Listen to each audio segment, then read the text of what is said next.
Bonjour, dans les vidéos précédentes, nous avons vu les cas particuliers du principe fondamental de la dynamique, que sont le théorème de la résultante dynamique, qui décrit la translation des solides, ainsi que le théorème du moment dynamique appliqué à un solide en rotation autour d'un axe fixe. Voyons maintenant un dernier cas particulier qui est celui d'un solide en rotation autour d'un point fixe par rapport à un repère galiléen. Dans ce cas, il n'est plus utile de projeter les moments d'action mécanique sur tel ou tel axe. On écrit plus généralement que la somme des vecteurs moments au centre de rotation est égale à la variation de quantité de mouvement. On a vu que la quantité de mouvement en rotation est le produit de l'inertie par la vitesse angulaire. La vitesse angulaire est représentée par le vecteur taux de rotation, noté souvent ω de s par rapport à rg. Ce vecteur possède trois composantes et peut s'écrire sous cette forme. Ici, les composantes du vecteur taux de rotation sont notées θx point, θy point et θz point. Mais on les écrit souvent aussi sous la forme ωx, ωy et ωz. La question qui se pose maintenant, c'est à quoi ressemble l'opérateur mathématique qui décrit l'inertie. Eh bien, l'opérateur d'inertie est en fait une matrice 3-3. Dans la diagonale de cette matrice, on retrouve les moments d'inertie autour des axes OX, OY et OZ que nous avons vus dans la vidéo précédente. Elles sont représentatives de l'éloignement de la matière par rapport à ces trois axes. Les composantes en vert dans cette matrice sont appelées les produits d'inertie.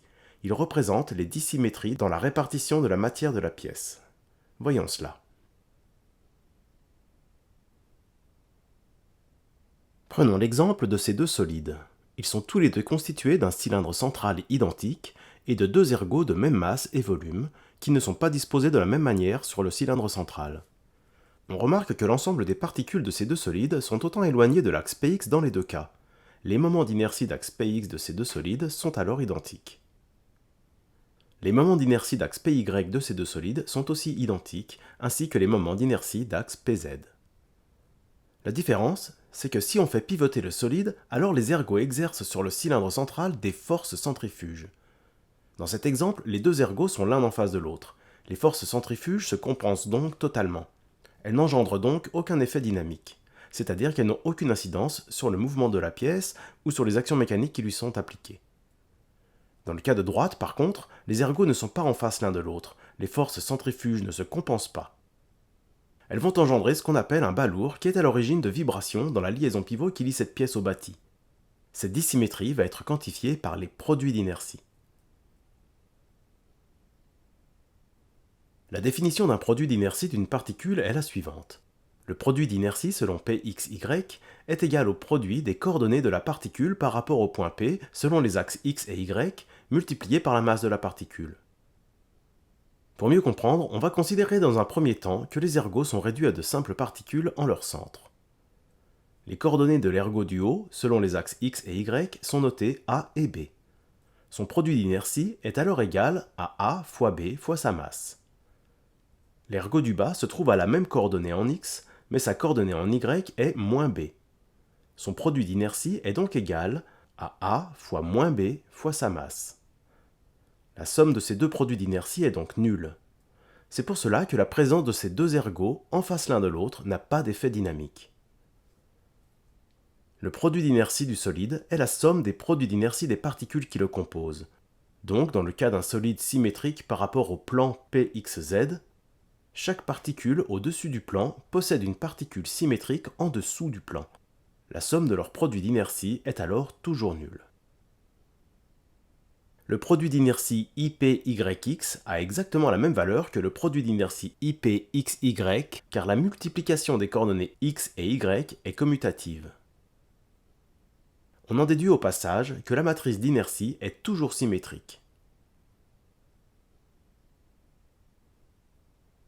Voyons ce qu'il se passe quand les deux ergots ne sont pas symétriques par rapport au plan Pxz. Le produit d'inertie de l'ergot du bas est égal à moins A fois moins B fois sa masse. La somme des produits d'inertie des deux ergots est alors égale à 2 fois A fois B fois m. Ce produit d'inertie non nul est celui du solide complet, car on a vu que le cylindre intérieur ayant une symétrie de plan Pxz possède un moment d'inertie IPXY nul. Le solide complet possède un autre plan de symétrie, le plan PXY. Son produit d'inertie IPXZ est donc nul, ainsi que le produit d'inertie IPYZ. Afin de voir les effets de ces produits d'inertie non nuls, replaçons la matrice d'inertie dans la formule du théorème du moment dynamique. Le théorème du moment dynamique dit que la somme des moments d'action mécanique appliqués au solide S est égale à la dérivée du produit de la matrice d'inertie du solide S par son vecteur taux de rotation par rapport au repère galiléen. Attention, pour que cette formule soit vraie, il faut absolument que le point auquel les moments d'action mécanique sont exprimés soit le point auquel l'opérateur d'inertie est exprimé. Il faut aussi que la matrice d'inertie et le vecteur taux de rotation soient exprimés dans le même repère. En effet, si on fait tourner ce solide autour de l'axe X, on peut alors distinguer deux repères.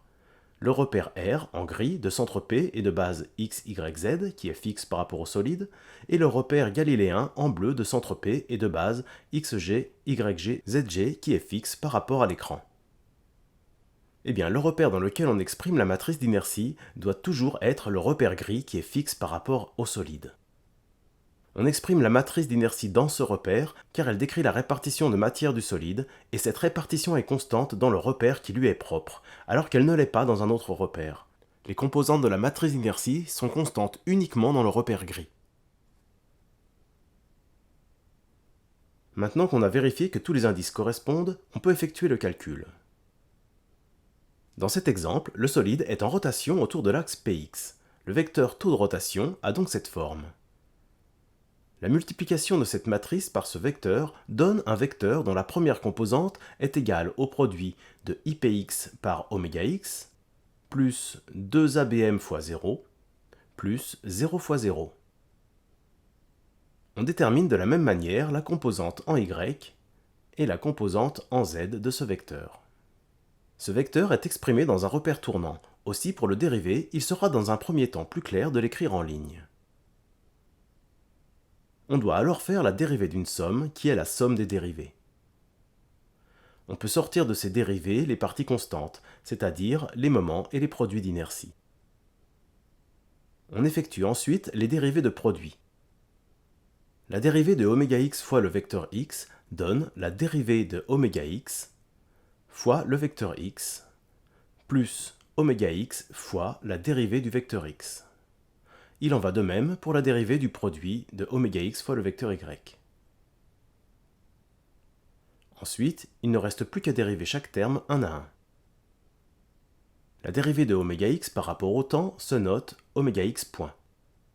La dérivée du vecteur x par rapport au temps est nulle car c'est un vecteur fixe. La dérivée de ωx par rapport au temps se note ωx point. La dérivée du vecteur tournant y par rapport au temps est moins ωx fois le vecteur z. Dans notre exemple, le solide tourne à vitesse constante. ωx point est alors égal à 0. On peut donc simplifier l'expression de ce vecteur. Ce vecteur représente les effets dynamiques sur les actions mécaniques entre le solide et son environnement. Et ces effets n'auraient pas lieu si ce produit d'inertie était nul. Si on projette ce résultat dans une base fixe, on voit que les efforts appliqués au solide S sont sinusoïdaux. Par principe d'action-réaction, les efforts que ce solide exerce sur son environnement en sont exactement l'inverse. On voit alors que les efforts que ce solide exerce sur celui qui le tient sont sinusoïdaux, et des efforts sinusoïdaux, ce sont des vibrations, et les vibrations provoquent du bruit et de l'usure dans les mécanismes. C'est ce qu'il se passe dans une voiture qui roule à vitesse constante. Les roues de cette voiture présentent des dissymétries. Il y a une valve d'un seul côté, cette jante est légèrement tordue ici, sans parler des incertitudes de fabrication générale. Du coup, les produits d'inertie de cette roue ne sont pas nuls, et elle va exercer des efforts sinusoïdaux sur la caisse de la voiture qui vont engendrer des vibrations. Ces vibrations, outre l'usure qu'elles provoquent, vont se répercuter dans le volant et provoquer un grand inconfort de conduite, ainsi que des bruits importants. Il est donc nécessaire de faire en sorte que la roue présente des produits d'inertie nuls. On appelle cette opération l'équilibrage. Il est nécessaire de la faire à chaque fois qu'on change un pneu, car on modifie alors la répartition de la matière de la roue.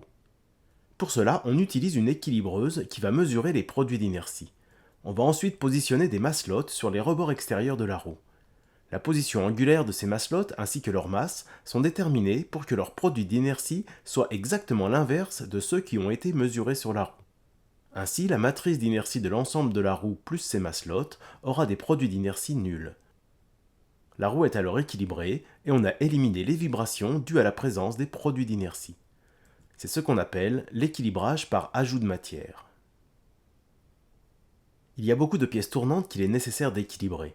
Par exemple, ce rotor de machine à courant continu possède des dissymétries dues en grande partie à son bobinage. On n'a toutefois pas la place d'ajouter des maslottes car l'espace compris entre le rotor et le stator est très faible. On procède alors à un équilibrage par enlèvement de matière en perçant des trous dans le circuit magnétique. Dans ce cas, les produits d'inertie de la matière qu'on retire vont se retrancher à la matrice d'inertie du rotor. Faisons un bilan sur ce que nous avons appris sur l'opérateur d'inertie.